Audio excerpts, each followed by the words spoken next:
Several years ago, I was having Mass for the college students out at USI, and I was walking across campus, and it was very strange. Everyone I passed by was kind of laughing, and I remember I passed by this couple, and they kind of turned to each other and chuckled. They looked at me and chuckled, and then walked on, and then the next person kind of smiled and, gave me a bit of a nod, and I was starting to get a little insecure, like, did I have something like hanging out of my nose? Was my fly down? What was going on? And then I remembered it was Halloween, and they thought that I was dressed up like a priest, which was really flattering to think that they thought I looked like I was still in college. So I was just grateful at least for that. This day, Halloween, is a day that is haunted by death, at least in its secular form. Obviously, its Christian roots are quite different. It's the celebration of the eve of all the holy ones, all the saints. But ghouls and goblins have taken the place of the saints, and candy has replaced offerings for their intercession. The secularization of this holiday aside, there is great value in us looking death in the face.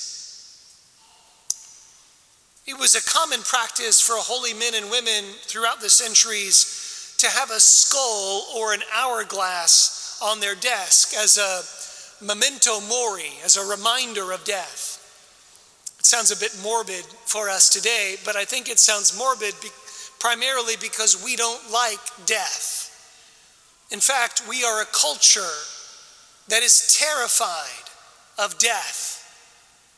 The fact that we distract our children with candy on this holiday is a perfect example of this. And of course, who wouldn't be afraid of death if they believed that there was no God and there was no hope for a life beyond this one? I'm confident that it's why people are obsessed these days with fitness and with an appearance of youth, all these skin creams that can help you to stay young, and even fame, since it's at least a way of being remembered once our bodies have turned to dust.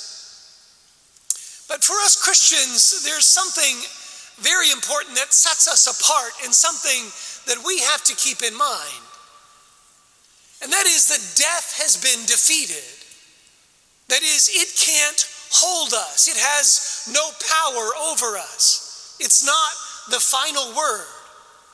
And that changes things for us, because life then is not oriented towards death, but towards more life. And this changes some things. It changes, first of all, the fact that we have this kind of fear, this kind of FOMO. We have this fear of missing out. It takes it away, because one day we will be in a place where everything beautiful and good and true is set before us in an abundant way, in a way that it's kind of overflowing always with this newness. This is what we're made for, this life of overflowing life, of abundant life. It's striking to me, how many people run through life trying to accumulate experiences.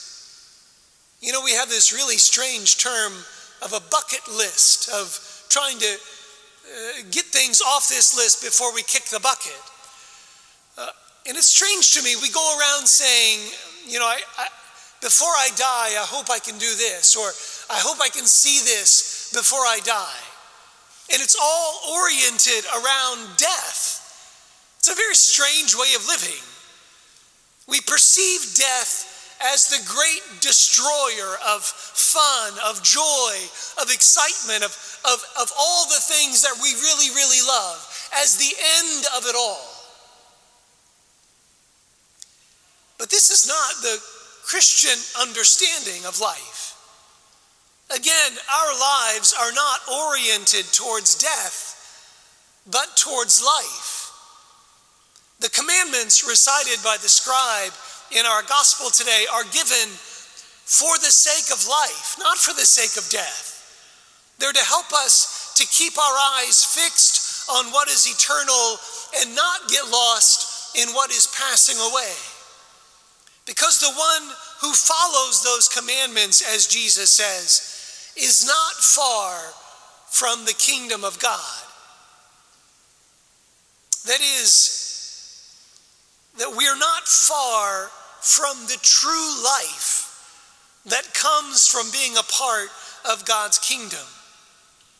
This is what Moses emphasizes again and again with his people. Do what the Lord asks of you so that you may have a long life and live in the land that the Lord has prepared for you. Because of all the things that God has given you, and there had been many for the people of Israel, he wants to give you something so much greater. Moses puts this in perspective for his people, a perspective that oftentimes I think we lose. Yes, there are beautiful things in this world that we can certainly enjoy. Yes, we can bask in the beauty of creation. Yes, absolutely, we can soak in beautiful music. Yes, we can enjoy a delicious meal. Absolutely, all these things have been given for us to enjoy because life is beautiful. But they're even more beautiful, and we can enjoy them even more because we're aware as Christians that they point to a reality that is infinitely greater. That all these passing pleasures are wonderful, they're great, but they're a sacrament of something more. This is what the word sacrament means. It's a sign that points us on to a greater reality. All the things that have been given in this world are wonderful, but to those who have faith, they are infinitely greater because they remind us of a reality that is yet to come.